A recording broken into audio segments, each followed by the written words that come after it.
Kurt Maggs.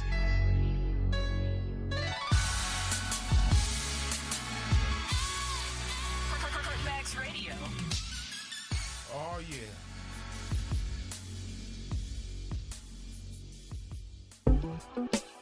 Hey, what's going on, everybody? This is the Key Witness Media Podcast, also the Kurt Maggs Radio Show. How's everybody doing today? Yes. Glad to be back in the building. Just want to first handle this business. I want everybody to know you can go to iTunes to hear this show. All you do is go to the iTunes search engine, punch in the Key Witness Media Podcast, and it should pop right on up. You can listen to some of the archive shows. You can also get a notification if you subscribe to the show, and it'll pop right on up to let you know when a new episode is being featured. Also, you can do the same thing in Google Play, and you can also go to Stitcher. But you can actually go to the Spreaker Network, where we are doing this from, the Spreaker Network, and we just shoot all these episodes out through all of these other connections. Go ahead, comment, like, subscribe, do what you do. Tell me what you like about the show, what you don't like about the show, what I can do to improve. I'm here to satisfy and to help others. So it's just not about how I want to do it. I want to be able to please my people. Is anything wrong with that? It's my service. Now let me go ahead and get right on into it. This is going to be a situation that I noticed here over the last 3 or 4 months. I've been watching this very closely. Live in an area where we're living inside of a townhouse, and everything around us is townhouses, and the other side is a little bit different. But there's a young lady who had a son. He's probably, when they moved in, it was probably 8 or 9 years old. Now I believe he's probably maybe 13. Could be 14. I don't know. But usually quiet, never had any problems with her or the son. And she usually stayed to herself. She was pretty quiet. Didn't cause no problems. Every now and then she'd have to get on the son about him not taking out the garbage and this and that and this and that. And you know how it goes. Anybody knows who's a young man who came up in a single parent household, you understand exactly how it goes. Well, a couple of months ago, someone egged our car and a next door neighbor's car, which was very unusual because the past 4 or 5 years living here, you never had any problems with anybody messing with anybody's cars or anybody doing anything. And then mostly everybody that lives in this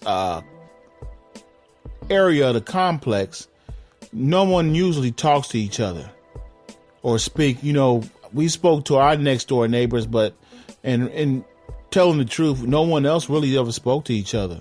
You know, not even a wave or anything else. I believe everybody just wanted their own privacy. And you can respect that. You know, we can respect that. Well, to get back to this young lady and this young lady and her son. So after we did with the car egging incident, it was like, wow, what's going on? A couple of weeks before that, this young lady and her son had someone move in with her, which was another young lady who had kids, they were teenagers. These are full-blown teenagers, not any 13-year-olds. They were probably 16, 17, 18-year-olds. And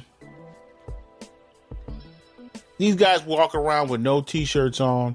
And usually the young man that was already living there, you never saw him walking around with no t-shirt on and this and that and this and that. And this young lady have let this girl stay at her house for quite a while, probably more than 6 months, as we start back and looking at things. So my wife happened to talk to one of the neighbors, and she came back and told me that, hey, someone had broken into the young man's car, stole his wallet and his iPhone 7 out of his car, which I thought that was kind of strange. It's like, why would you keep your wallet and phone in the car? But I don't know if he was just hopping in the car and running inside right quick, going back into the car. Some people do different things. I always keep my cell phone and my wallet with me. I don't. That's just me though. And most of the people I deal with, but we're talking about younger people, so it is what it is. So I was like, okay, I wasn't aware of that. She said, yeah, he said he must have forgot to lock his back door, and they just, rummaged through his car and this and that. But the odd thing about it, they sprayed barbecue sauce on the inside and the outside of his car, which that's very odd. So now within a month, we have an egging situation, and now we have someone whose car been broken into and someone putting barbecue sauce all over the car, this is food coming out of someone's home. I said, well, that's something teenagers would do. We were all teenagers at one time, so some of the silly stuff. I know I've thrown an egg or two, so I know I have, so I ain't gonna even lie. My wife asked me, did I do that before? I told her, no, I ain't never done nothing like that before. Man, I told her I didn't do that. Never. But I started keeping an eye on these teenagers. I said, wow, the area has changed ever since they've been there. And the only reason that things didn't happen before, probably when they moved in there during the wintertime because it was too cold. But now it's full-blown summer. So now they're really getting to a lot of mischief. And now, speaking with someone else in the neighborhood, there was an incident where someone was ramming people's cars, and that car that was being used to ram other people's cars was a relative to the people with all those teenagers were staying there with the young lady and the young man. So you can't help but say, put all this together and was like, they are terrorizing the neighborhood. So the more and more you start actually talking to people, they start saying, hey, this was happening to my car. This was happening to mine. They're all of a sudden now vacant townhomes were being broken into. Things that never happened before. But it seemed the only thing that changed, because I go by what's changed. And the only thing that had changed was these teenagers were here. So one day I'm going out the house and I'm getting ready to go to going to get some light bulbs or something, some couple things from the dollar store. So I'm on my way to go to the dollar store, and I noticed that one of the neighbors had his car windows rolled down, and there were two of those teenagers at his car reaching inside of it. But when they saw me, they pulled their hands out of the window and walked off and act like they weren't doing anything. And see, what they don't know, I was a boy in the hood before the movie. I know y'all up to something y'all ain't got no business. They couldn't even play it off right. So they walking around like the hell, just moseying around. So I slowly get in the car. But I noticed instead of them waiting till I left, they moseyed right on back to the car. So obviously it was something that they wanted. So I pulled my phone out, snapped a quick pic from sitting inside my car over into the neighbor's car, which was the car between us.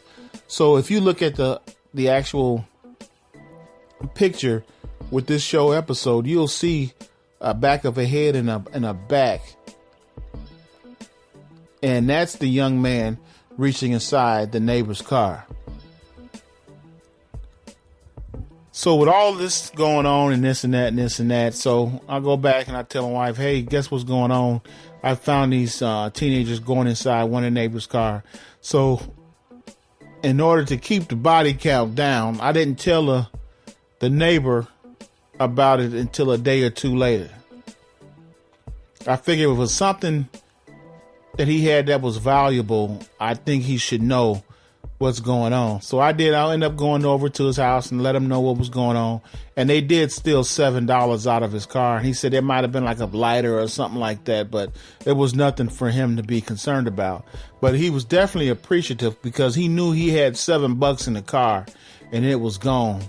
And $7 may not be a lot to some people, but to some people, $7 is a lot of money. You can buy a nice little meal or buy toilet paper or whatever. So I let them know. So I said, everybody's going to keep an eye on each other. That's when we started saying, hey, we need to keep an eye on each other's properties and this and that and this and that. Well, lo and behold, another week and a half, 2 weeks later, their house was broken into.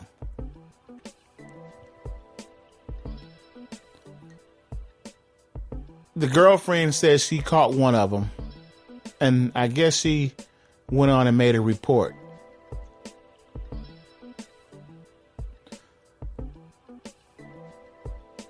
Now, just a week ago,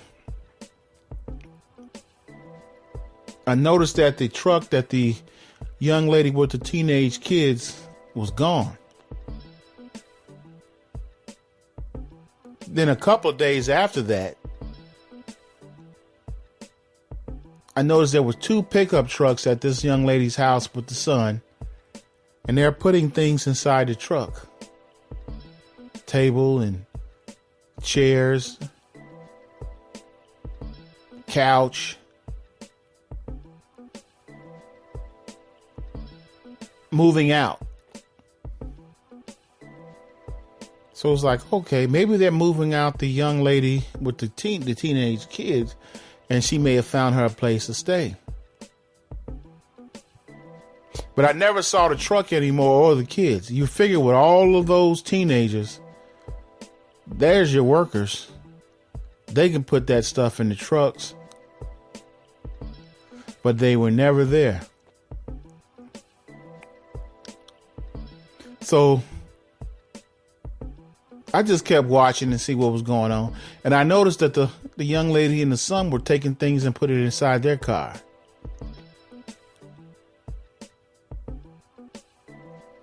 Now, knowing what I know with this wisdom that God has given me, someone has told, and obviously she's being put out. And one thing I can say, that the office does not take kindly to criminal mischief. And anybody knows that lives out here, when you're paying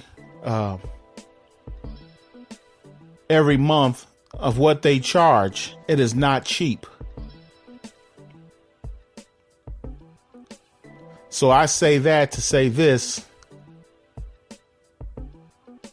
they are not going to allow $700, $800, $900, $1,000 a month from people who are tired of getting their things taken for someone who has someone living in their apartment, which was illegal.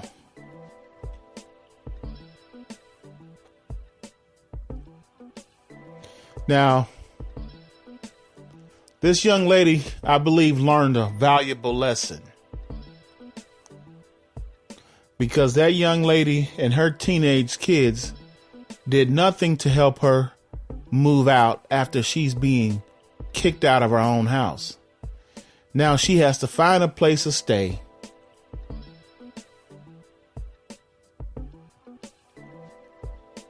She has to live with the embarrassment of what somebody else's children done. And don't get me wrong, her son was also involved. But now her whole life has been rearranged for this period of time because of something somebody else did. I think the valuable lesson that is learned here, be careful of what the company you keep, and don't let no one else cause you to lose your place. Because in the end, they will not be there for you like you were there for them.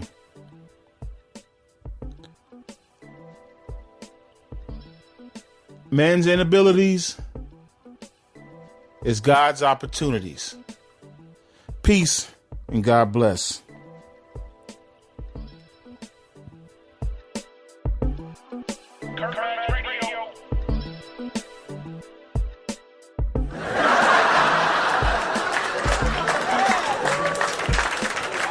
You're now listening to the Key Witness Media Podcast with Kurt Maggs.